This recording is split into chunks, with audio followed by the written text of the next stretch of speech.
ছোটবেলায় English grammar করার সময় আমার একটা টপিক নিয়ে খুব ভুগতে হয়েছে এবং সেই টপিকটা ছিল ভয়েস। আমি ভয়েস ট্রান্সফরমেশনে খুবই কাঁচা ছিলাম। অ্যাক্টিভ থেকে প্যাসিভ করার সময় আমি সব সময় ভুল করতাম। তারপরে নিজেই চিন্তা করলাম যে এইটা তো ঠিক হচ্ছে না, অ্যাক্টিভ থেকে প্যাসিভ ভয়েস এটা তো আমার শিখতে হবে, কিন্তু এত এত ধরনের রুলস মাথায় আসতো না। তখন আমি বসলাম একটু রিসার্চে বসে আমি বের করলাম কিছু মজার মজার হ্যাকস, যেটা যদি আমরা মনে রাখি তাহলে আমাদের জন্য ভয়েস একদম ইজি হয়ে যায়। অন্তত আমার জন্য তো তাই হয়েছে। আজকের এই এপিসোডে আমি আপনাদের সাথে সেই সব হ্যাকস এবং সেই সব ইনফরমেশন নিয়ে কথা বলবো। সো আর দেরি না করে আমরা মূল ভিডিওতে চলে যাই। Hello and welcome to Cynthia's language world. I hope you all are well and healthy. আমরা আজকে ভয়েস নিয়ে কথা বলবো। এখন ফার্স্টে আমাদের জানতে হবে ভয়েস জিনিসটা কি।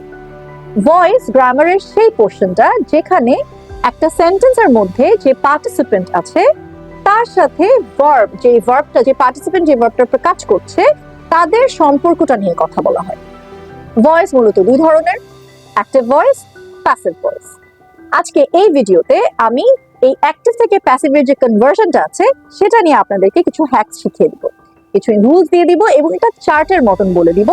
তাহলে আপনাদের জন্য অ্যাক্টিভ থেকে প্যাসিভের ট্রান্সফরমেশনটা কখনোই কনফিউজিং হবে না। সবচেয়ে প্রথমে আমাদেরকে জেনে নিতে হবে যে অ্যাক্টিভ এবং প্যাসিভ ভয়েসের যে সেন্টেন্স ফরমেশনটা সেটা কিরকম হয়। তো আমরা এখানে সেন্টেন্স ফরমেশনটা একটু দেখি। অ্যাক্টিভ ভয়েস যেটা, সেটা আমাদের ইংলিশের যে নর্মাল সেন্টেন্স ফরমেশন আছে সেটাকেই ফলো করে, সাবজেক্ট, ভার্ব এবং অবজেক্ট। কিন্তু যখন এটাকে আমরা কনভার্ট করি প্যাসিভ ফরমেশনে, তখন এই সেন্টেন্সটা একটু চেঞ্জ হয়ে যায়, অবজেক্টটা এসে যায় সাবজেক্টের জায়গায়। বাট আমাদের মনে রাখতে হবে অবজেক্ট সাবজেক্টের জায়গায় এসে গেলে সেটা সাবজেক্ট হয়ে যায় না, সেটা অবজেক্টই থাকে। তার মানে meaning remains the same, just formation change হয়ে যায়। অবজেক্ট থাকে, ভার্বের জায়গায় থাকে, সাবজেক্টটা অবজেক্টের জায়গায় চলে যায়, তার আগে একটা বাই আসে। চলুন আমরা একে একে ভয়েসের কিছু রুলস দেখে নেই। আমি এরকম তিনটা চার্ট নিয়ে আপনাদের সাথে কথা বলবো। প্রথম চার্টটা আমি সাজিয়েছি সিম্পল টেন্স নিয়ে।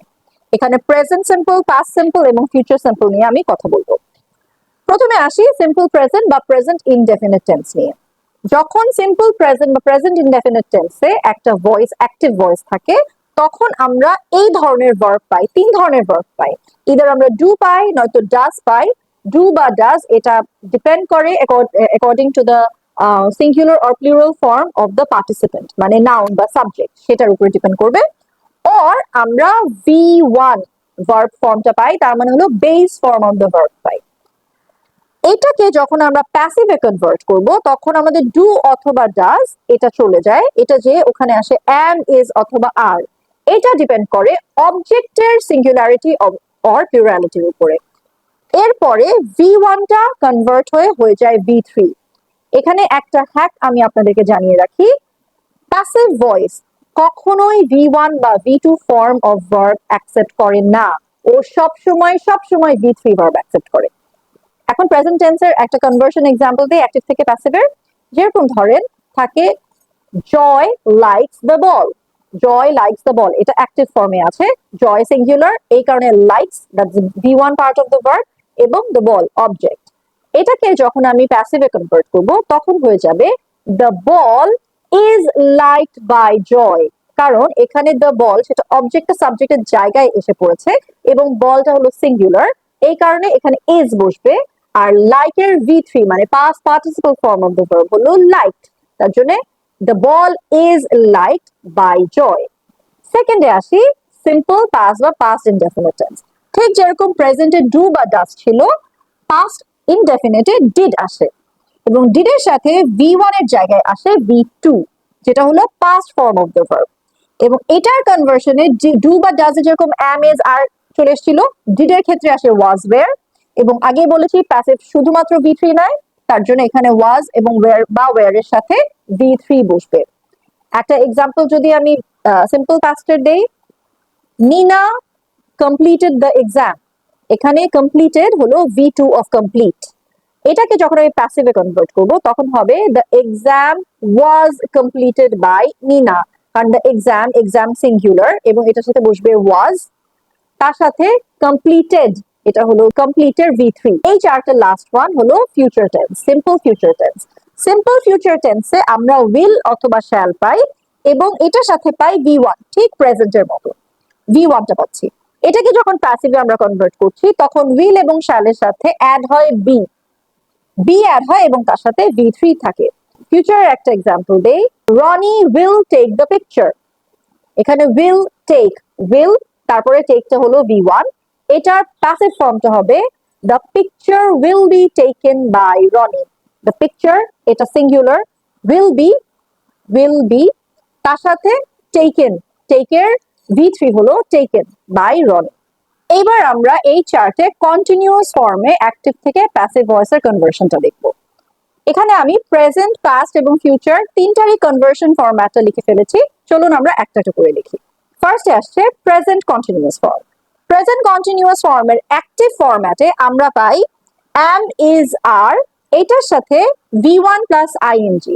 এখানে একটা হ্যাক আমি বলে রাখি, মনে রাখবেন ing ফরম্যাট সবসময় বেস ফর্ম অফ দ্য ভার্বের সাথে আসে। ing কখনোই V2 বা V3 এর সাথে যায় না। তাহলে আমরা কন্টিনিউয়াস ফর্ম, সেটা প্রেজেন্ট হোক, ফিউচার হোক, পাস্ট হোক, যেটাই হোক, সেটাতে ing ফর্মের সাথে আগে অবশ্যই একটা V1 ভার্বের ফর্ম থাকবে। তাহলে এখানে am, is, are এর সাথে আমরা পেয়ে যাচ্ছি V1 প্লাস ing এবং এটাকে যখন আমরা কনভার্ট করি তখন am, is, are থাকছে, বাট এই ing ফরম্যাটটা কনভার্ট হয়ে ফার্স্টে একটা বিং আসছে।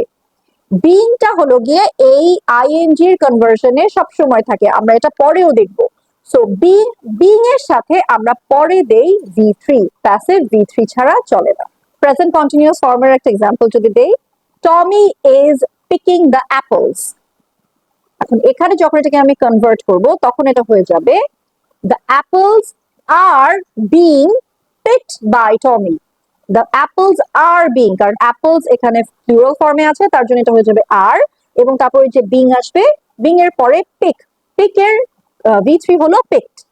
Apples are being picked by Tommy. Past continuous ফর্মে am, is, are এর জায়গায় was, were বসে এবং was, were এর সাথে আবার সেই V1 প্লাস ing, কারণ ing সবসময় V1 এর সাথে থাকে। এবং এইটা ঠিক আবার যখন প্যাসিভ ফরম্যাটে চলে যায়, was, were তো আছেই, ing ফরম্যাটের জন্য ওখানে being বসে পড়ে, being এর সাথে পরে আসে V3। যেরকম she was arranging the event, তাহলে এটার প্যাসিভটা হবে the event was being arranged by her। কারণ এখানে was আসবে কারণ ইভেন্টটা হলো সিঙ্গুলার, the event was, তারপর being আসবে এবং arrange এর V3 হলো arranged, the event was being arranged by her। Future continuous এর ক্ষেত্রে আমরা will এবং shall তো পাই, তার সাথে একটা be পাই, will be বা shall be, এবং তার সাথে আমরা V1 প্লাস ing দেখতে পাই। এটার কনভার্সনে আমরা will be shall be তো থাকবেই, তার সাথে আবার ওই যে being আর being এর সাথে একটা V3 লেগে যাবে। ফিউচার কন্টিনিউয়াস টেন্সের এই কনভার্সনের যদি একটা এক্সাম্পল দেই, Danny will be painting the portrait. তাহলে এখানে এটার কনভার্সনে প্যাসিভটা হয়ে যাবে the portrait will be being painted by Danny. বিটা থাকলে তার সাথে আবার বিং দিতে গিয়ে একটু হেজিটেট করি, এই হেজিটেশনের জন্য আমাদের কিন্তু অনেকটা ভুল হয়ে যায়। আমাদের মনে রাখতে হবে এই বিটা আগেই ছিল অ্যাক্টিভে, আমরা সেটাকে কিন্তু বাদ দিতে পারবো না, তার সাথে আমাদের অ্যাড হয়ে যাবে বিং, এর জন্য হবে will be being painted. Voice ট্রান্সফরমেশনের যে লাস্ট চার্টটা আমরা সেটা নিয়ে এখন কথা বলবো, সেটা হলো পারফেক্ট টেন্স।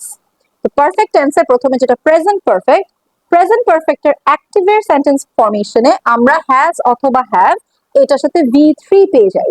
এখানে মনে রাখতে হবে has, have, had, will have, মানে পারফেক্ট ফরমেশনের যে কোনো ভার্ব সবসময় V3 মানে past participle form of the ভার্বকে অ্যাকসেপ্ট করে। তো এখানে হ্যাজ অথবা হ্যাভ আসলে তখন যখন প্যাসিভে কনভার্ট হয় হ্যাজ হ্যাভ রয়ে যায়। এখানে ওই যে আইএনজি, আমরা কন্টিনিউয়াস এর সময় আইএনজির জন্য প্যাসিভে বিং দিয়েছিলাম, এখানে আমরা পারফেক্টে হ্যাজ বা হ্যাভ এর জন্য আমরা দিয়ে দিব বিন। বিন একদম চোখ বন্ধ করে দিয়ে দিবেন বিন, তবে অবশ্যই সেটা হ্যাজ বা হ্যাভ এর পরে বিন এবং তারপরে V3 থাকবে। প্রেজেন্ট পারফেক্টের একটা এক্সাম্পল যদি দেই তাহলে the students have welcomed the teacher, have welcomed, এখানে আমরা have দিয়েছি কারণ স্টুডেন্টস অনেকগুলো স্টুডেন্টস এবং তার সাথে আমরা V3 ওয়েলকাম এর V3 হলো ওয়েলকাম। এটার প্যাসিভ ফরম্যাটটা হবে the teacher has been welcomed by the students. এখানে টিচারটা ছিল সিঙ্গুলার, এর জন্য এখানে হ্যাজ হয়েছে, তারপর বিন, তারপর আবার ওয়েলকাম এর V3 তো welcomed by the students. Present পারফেক্টে আমরা হ্যাজ বা হ্যাভ পেয়েছিলাম, পাস্ট পারফেক্টে পেয়ে যাই হ্যাড।